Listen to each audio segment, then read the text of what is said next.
and wanna hate this, I'll always show up and make a statement. Everything I do so instinctive and so passionate. Every word I move so descriptive like an adjective. I got a vendetta against people who patented being negative when you should be getting after it.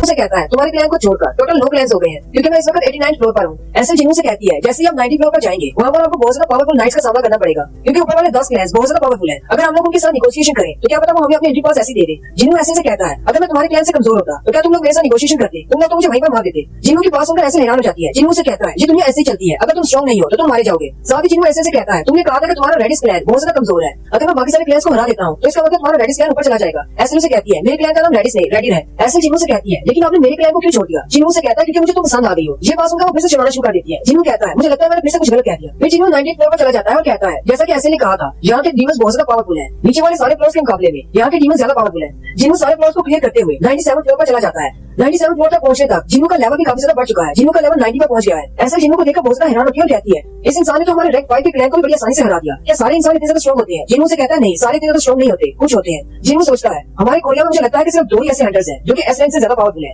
चेनन गोगानी और चाइन वो दोनों ही powerful है, बाकी के सारे S rank के hunters के मुकाबले में। जिन्हों कहता है क्योंकि मैं इनकी पावर एनर्जी को महसूस कर सकता हूँ, इसलिए मुझे पता है कि एस रैंक के हंटर्स में पावर गैप है। जैसे चाइन चोई जोंग से बहुत ज्यादा पावरफुल है, हालांकि चोई जोंग को अल्टीमेट सोल्जर कहा जाता है। जब लास्ट टाइम मैं डीमन कासल से बाहर गया था तो मेरी पावर गोगानी के बराबर थी, लेकिन अब जबकि मैं लेवल 90 पर पहुंच चुका हूँ मेरी पावर गोगानी से ज्यादा है। जिन्हों ऐसे से कहता है तुम अपने ब्लॉक को वापस जा सकती हो, बाकी का सब कुछ मैं खुद ही संभाल लूंगा। ऐसे हैरान हो जाती है और जिन्हों से कहती है क्या मेरा कोई सवाल नहीं रहा, क्या मैं यहाँ पर नहीं रुक सकती। जिन्हों आगे बढ़ता है ऐसे से कहता है तुमने अब तक बहुत ही अच्छा काम किया है, तुम्हारा बहुत बहुत शुक्रिया, अब वापस चली जाओ। ऐसे थोड़ी देर के लिए खामोश हो जाती है। फिर जिन्हों से कहती है नहीं मुझे वापस नहीं जाना, मुझे देखना है कि तुम्हारा रिजल्ट क्या निकलता है, आगे फ्लोर तक तुम कैसे पहुंचते हो और तुम्हारी पढ़ाई का नतीजा क्या निकलेगा। जिन्हों से कहता है चलो ठीक है जैसी तुम्हारी मर्जी। फिर वो 98 फ्लोर की तरफ आगे बढ़ जाते हैं। नेक्स्ट सीन रियल वर्ल्ड का होता है जो कि इंचियन एयरपोर्ट का सीन दिखाते हैं, जहाँ पर जापान की तरफ से आया हुआ हंटर लैंड करता है। इस हंटर का नाम रियोची गोटो होता है, जबकि उसके साथ उसकी एक असिस्टेंट होती है जो कि ट्रांसलेटर के तौर पर होती है, लेकिन वो भी एक एरिया की हंटर होती है और उसका नाम हानिकावा होता है। रियोची एयरपोर्ट पर गुजरते हुए कहता है मुझे यहाँ पर बहुत ज्यादा कमोशन महसूस हो रही है, लगता है कोई स्ट्रॉन्ग एस रैंक का हंटर यहाँ पर है। हानिकावा से कहती है क्या वो आपसे भी ज्यादा स्ट्रॉन्ग है। रियोची से कहता है पता नहीं, पर मुझे नहीं लगता कि मुझसे ज्यादा स्ट्रॉन्ग है। उसी वक्त हंटर एसोसिएशन से एक बंदा आता है और कहता है क्राउड की वजह से मैं लेट हो गया। रियोची से पूछता है एयरपोर्ट पर क्या मसला चल रहा है, यहाँ पर इतना ज्यादा रश क्यों है। एसोसिएशन का बंदा रियोची से कहता है यूनाइटेड स्टेट्स एक नेशन लेवल का हंटर यहाँ पर है जो वापस जाने के लिए रेडी हो रहा है। फिर एसोसिएशन का बंदा उनसे कहता है चलिए मेरे साथ आए, मैं आपको हंटर एसोसिएशन की बिल्डिंग में ले चलता हूँ।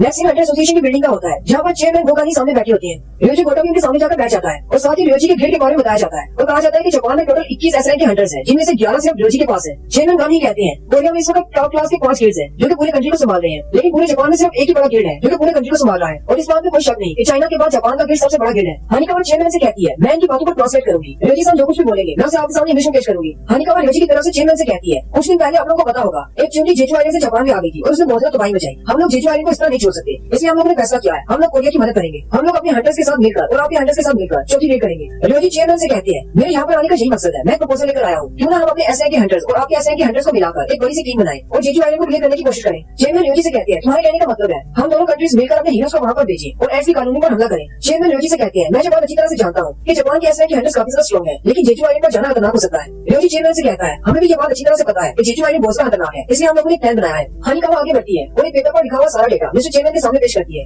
रियोची कहता है हमने सालों से रिसर्च किया है और उन एंड्स के बारे में कुछ डेटा इकट्ठा किया है। हालांकि वो एंड्स बहुत ज्यादा पावरफुल है, लेकिन एक मसला है उनकी एक वीकनेस है, उनका लाइफ स्पैन। वो सिर्फ 1 साल तक ही जिंदा रह सकती है। अगर मैं सीधी सादी जुबान में कहूँ तो हमें सिर्फ उनकी क्वीन को मारना है। अगर हम एक बार क्वीन को मार देंगे तो बाकी की सारी एंड्स 1 साल के अंदर मर जाएगी और जेजू आइलैंड क्लियर हो जाएगा। चेयरमैन सोचते हैं सिर्फ क्वीन को मारना ये काफी अच्छा प्लान है। हालांकि उस आइलैंड में हजारों की तादाद में एंड्स है, लेकिन एक मसला ये भी है कि हम लोग उस क्वीन तक पहुंचेंगे कैसे, क्योंकि आइलैंड पूरा चुनरी से भरा हुआ है। हमें सारी चुनरी को क्लियर करते हुए उस क्वीन तक पहुंचना होगा। रियोची उनसे कहता है आप लोग बिल्कुल ठीक सोच रहे हैं कि वहाँ पर बहुत सारी गार्ड चुनरियां होंगी और उनको पार करना बहुत ज्यादा मुश्किल होगा, लेकिन अगर ऐसा हो कि वो सारी चुनरियां अपने टनल को छोड़कर बाहर आ जाए और उनकी क्वीन अकेली रह जाए तो फिर हम क्वीन को आसानी से मार सकते हैं। चेयरमैन उनसे कहते हैं लेकिन क्या ऐसा करना पॉसिबल है। रियोची कहता है पिछले 3 सालों में 3 बार ऐसा हुआ है और हमने तीनों बार के डेटे को अच्छी तरह से जांच किया है।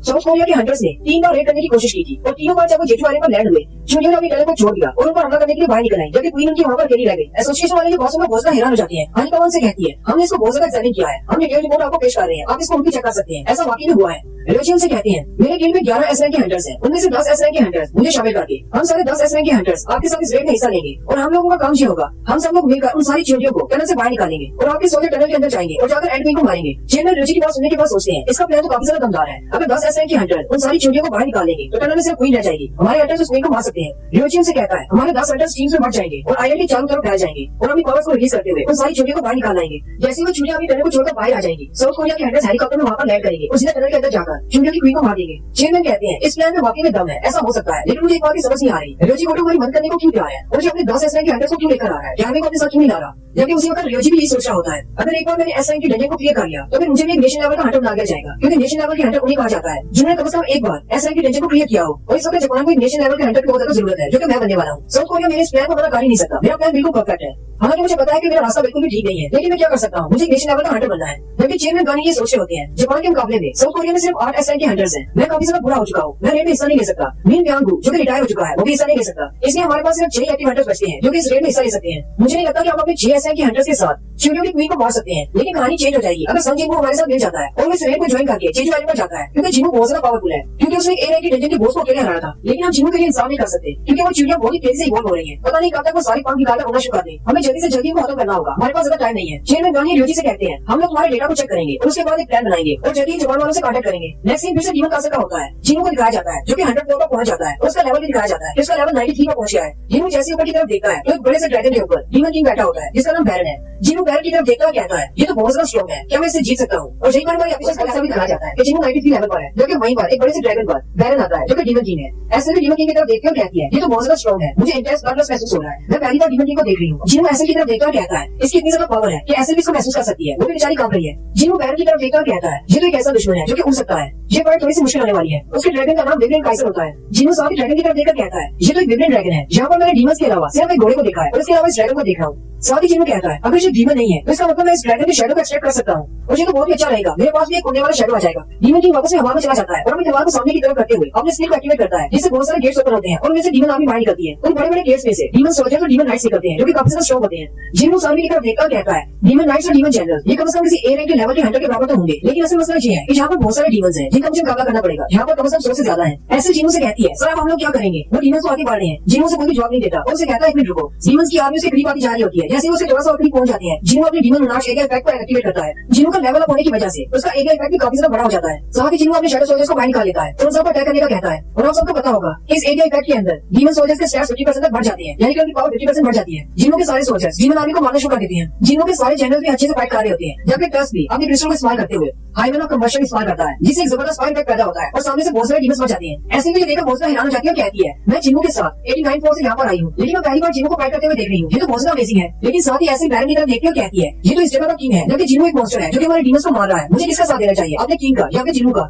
बैरन की स्पेशल एबिलिटी ये होती है कि वो अपने मुंह से लाइटनिंग क्रिएट कर सकता है। ऊपर की तरफ वो करते हुए एक जबरदस्त लाइटनिंग शॉट पैदा करता है। जिनू जल्दी से ऐसे को कवर कर लेता है और कहता है ये कोई ऑर्डिनरी लाइटनिंग नहीं है, इससे तो मेरे बहुत सारे शैडोज बन गए। ये कोई आम मैजिकल लाइटनिंग नहीं है, ये तो एक स्पेशल मैजिकल लाइटनिंग है। मेरे शैडोज इसके सामने बिल्कुल बेबस है। अगर मैंने जल्दी से कोई हल नहीं निकाला तो मेरे शैडो सोल्जर्स बार-बार रिजनरेट करने के बाद मेरी माना पावर खत्म हो जाएगी। जिनू ऐसे को छोड़कर जल्दी से ऊपर की तरफ जंप करता है और सीधा बैरन को अटैक करने के लिए आगे बढ़ता है। जिनू कहता है मुझे इस ड्रैगन के पंख को काटना होगा, लेकिन जैसे ही वो उसके पंख पर अटैक करने वाला होता है बैरन अपनी बड़ी सी तलवार को ब्लॉक करता है और साथ ही बैरन अपनी तलवार को घुमाते हुए जिनू को पीछे की तरफ पुश करता है, जिससे जिनू दूर जाकर गिरता है। जिनू के नीचे गिरने के फौरन बाद ही बैरन फिर से अपने मुंह में इलेक्ट्रिसिटी कन्वर्ट करता है और उस पर अटैक करता है। जिनू उल्टा भागना शुरू कर देता है, जबकि बैरन अपनी इलेक्ट्रिसिटी को उसके पीछे पीछे दौड़ा रहा होता है, बिल्कुल एक लेजर बीम की तरह जो कि अपनी टारगेट का पीछा कर रही हो। जिनू कहता है इसकी इलेक्ट्रिसिटी की स्पीड तो बहुत ज्यादा है, ये मुझे बहुत जल्दी पकड़ लेगा, मुझे नहीं लगता कि मैं इसके अटैक से बच पाऊंगा। उसी वक्त नीचे से टस आगे बढ़ता है और अपनी फायर पावर को इस्तेमाल करते हुए उसकी इलेक्ट्रिसिटी को ब्लॉक करता है। आपको याद होगा कि टस भी अपने मुंह से फायर पावर निकाल सकता है। उन दोनों की पावर आपस में टकराती है क्योंकि टस के पास वो मैजिकल क्रिस्टल है जिसकी वजह से उसकी फायर पावर बहुत ज्यादा बढ़ जाती है। वो बैरन की इलेक्ट्रिसिटी को पीछे की तरफ पुश करते हुए ऊपर की तरफ ले जाता है, जिससे बैरन का ड्रैगन जंगी हो जाता है और बैरन अपने ड्रैगन से नीचे गिर जाता है। जिनू कहता है टस को मैजिकल क्रिस्टल देकर मैंने बहुत ही अच्छा फैसला किया था। बैरन के नीचे गिरते ही जिनू का खड़ा हो जाता है और अपना ड्रैगन निकाल लेता है और उसे कहता है चलो शुक्र है तुम नीचे तो आ गए। ऊपर की तरफ देख कर तो मेरे तो गर्दन में दर्द हो गया।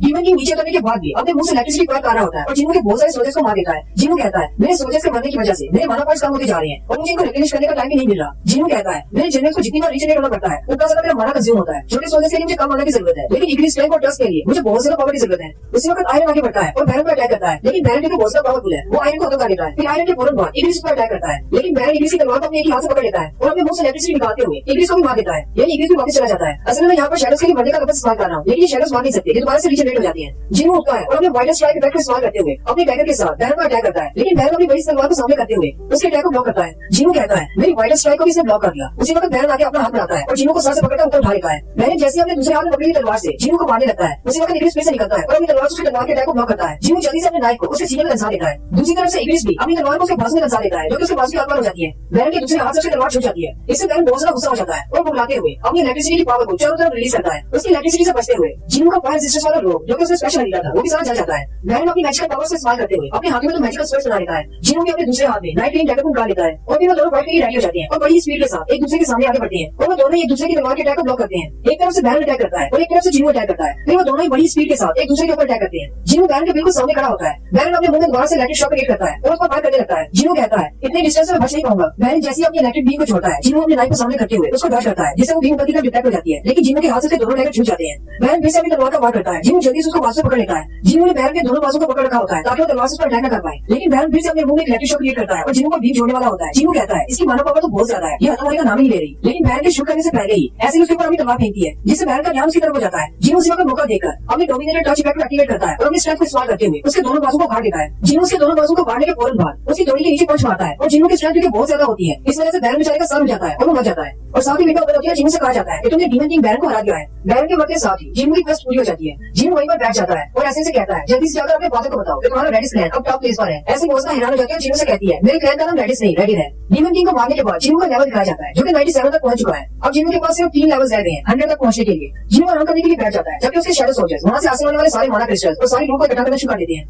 जीनू को उसके रिवार्ड्स मिलना शुरू हो जाते हैं। साथ ही उसे एक्सपीरियंस पॉइंट्स मिलते हैं। सेट आइटम के तौर पर जीनू को डीमन किंग की रिंग मिलती है जिसके साथ उसका सेट कंप्लीट हो जाता है और अब इन तीनों सेट से कंप्लीट होने के बाद वो वाटर ऑफ लाइफ को क्रिएट कर सकता है यानी अपनी मांग को क्योर कर सकता है। और इंग्रेडिएंट के तौर पर जीनू को जो purified blood of demon king चाहिए था वो भी उसे मिल जाता है। जीनू अपने तीनों आइटम्स को बाहर निकाल लेता है यानी एक उसकी वो मैजिकल वुड होती है, इसके अलावा वाटर ऑफ इकोनिक फॉरेस्ट होता है और तीसरा जो प्योरीफाइड ब्लड होता है। वो तीनों को मिलाकर क्राफ्टिंग स्टार्ट करता है और उसके पास विंडो ओपन होती है जिसमें क्राफ्टिंग की लोडिंग स्टार्ट हो जाती है। साथ ही विंडो में से बताया जाता है कि तुम्हारे पास जितने इंटेलिजेंस पॉइंट है उनकी बेस वाली क्राफ्टिंग होगी, ये सक्सेसफुल होगी या नहीं ये तुम्हारे इंटेलिजेंस पॉइंट पर बेस करता है। और फिर सारे 10 सेकंड का टाइमर चलना शुरू हो जाता है। जीनू कहता है अगर मुझे पहले ऐसे कुछ पता होता तो मेरे इंटेलिजेंस पॉइंट काम आएगी तो मैं अपने इंटेलिजेंस पॉइंट को बढ़ा लेता। अगर ये फेल हो गया तो मैं अपनी नोट को कभी भी क्योर नहीं कर पाऊंगा। और सारी टाइमर उनका चलना शुरू हो जाता है 8 7 6 5 4 3 2 1 और सारे से लिख दिया जाता है कि तुमने इसको सक्सेसफुली हासिल कर लिया है। जीनू को होली वाटर ऑफ लाइफ मिल जाता है। जीनू बहुत ज्यादा खुश हो जाता है। जीनू अपने तीनों इंग्रेडिएंट्स की तरफ देखकर कहता है लाइफ वुड में से थोड़ा सा कम हो गया है जो कि प्योरीफाइड ब्लड में से थोड़ा सा कम हो गया है, लेकिन मेरा तीसरा वाटर तो बिल्कुल खत्म हो गया है। मुझे लगता है शायद सिस्टम ने इसके एक्सैक्ट अमाउंट को इस्तेमाल किया है और बाकी के इंग्रेडिएंट्स मेरे पास बच गए हैं। Jinu holy water of life को अपने हाथ में पकड़ लेकर कहता है तो ये है वो होली वाटर ऑफ लाइफ जिससे मेरी मॉम क्योर हो सकती है, जो किसी भी बीमारी को क्योर कर सकता है। लेकिन इसे मेरी मॉम को पूरा पीना होगा, पता नहीं मेरी मॉम इसको पूरा पी पाएंगी या नहीं। जीनू कहता है मुझे अभी के अभी वापस जाना होगा और सीधा हॉस्पिटल ही जाना होगा। उसी वक्त आयरन उस ड्रैगन को खींचता उसके पास ही आता है। जीनू आयरन की तरफ देखकर कहता है आयरन तुम तो बहुत ज्यादा समझदार हो गई हो, इस बार तो तुमने जल्दी से समझ लिया मुझे क्या चाहिए। जीनू उस ड्रैगन की तरफ देखकर कहता है जागो और उसके शैडो को बाहर निकाल लेता है। जीनू से देखकर खुश हो जाता कहता है चलो मैं डीमंस को तो अपने सोल्जर नहीं बना सकता और उसका मुझे गुंडे वाला ड्रैगन तो मिल गया। साथ ही जीनू से कहा जाता है इस ड्रैगन के लिए अपना नाम चूज करो। जीनू कहता है मुझे इसका नाम याद नहीं रहा, चलो मैं इसे अपना एक नाम देता हूँ। आज के बाद इसका नाम काइसर होगा। ऐसे उसी तरफ देखती है कहती है इस ड्रैगन पर बैठकर हम लोग बहुत जल्दी अपने रेडी प्लान तक पहुंच जाएंगे। जीनू जी सोच रहा होता है मुझे जल्दी से वापस जाना होगा, मैं अपनी मौत को क्यों करना चाहता हूँ।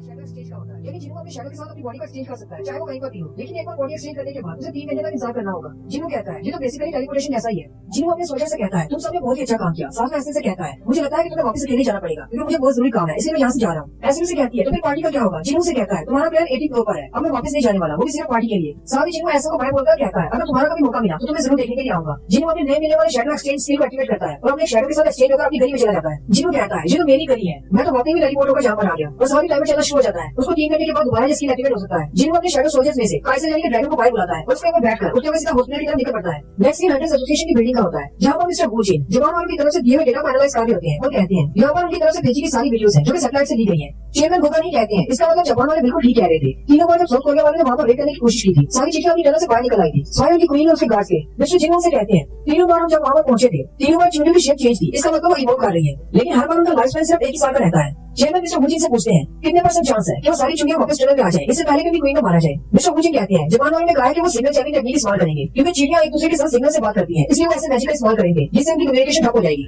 गोगानी कहते हैं तो इसका मतलब हमें सिर्फ क्वीन और उसके गार्ड्स का ही सामना करना पड़ेगा। उसी वक्त चेयरमैन गोगानी को कुछ अजीब महसूस होता है, एक बहुत ही ज्यादा पावरफुल एनर्जी। मिस्टर वुचिन कहते हैं क्या हुआ, आपको कुछ महसूस हुआ। चेयरमैन से कहते हैं क्या तुम्हें एनर्जी महसूस नहीं हुई। चेयरमैन कहते हैं मुझे अभी भी कुछ बहुत ज्यादा पावरफुल एनर्जी महसूस हुई लेकिन वो बहुत ज्यादा दूर है। साथ ही मिस्टर वुचिन से पूछते हैं क्या तुम्हें अभी तक मिस्टर संजीव को मिले या नहीं। मिस्टर वुचिन कहते हैं नहीं, अभी तक हमारा उनसे कोई रब्ता नहीं हुआ। नेक्स्ट सीन में यूनो मिन यांगो के साथ बैठी होती है। मिन यांगो भी एक एसएन का हंटर है जो कि रिटायर हो चुका है। यूनो से कहते हैं क्या तुमने अभी भी महसूस किया। मियांगो से कहता है हाँ हालांकि मैं रिटायर हो चुका हूँ लेकिन मेरा रैंक अभी भी एस है, मैं भी महसूस कर सकता हूँ, एक बहुत ही पावरफुल एनर्जी है। मियांगो से कहता है हो सकता है चोई चो और चोई आपस में फाइट कर रहे हो, तुम्हें पता है वो हमेशा अपने शेर को लेकर फाइट करते रहती है, वो दोनों वहाँ पर बैठकर पी रही होती है। मियांगो से कहता है यूनो थोड़ा सा चेयर भी कर लिया करो, हमेशा इस तरह करते रहोगे तो बहुत जल्दी बुढ़े हो जाओगे। मियांगो यूनो से कहता है क्या तुम्हें जोक सुनना है। यूनो से कहता है नहीं मुझे जोक नहीं सुनना।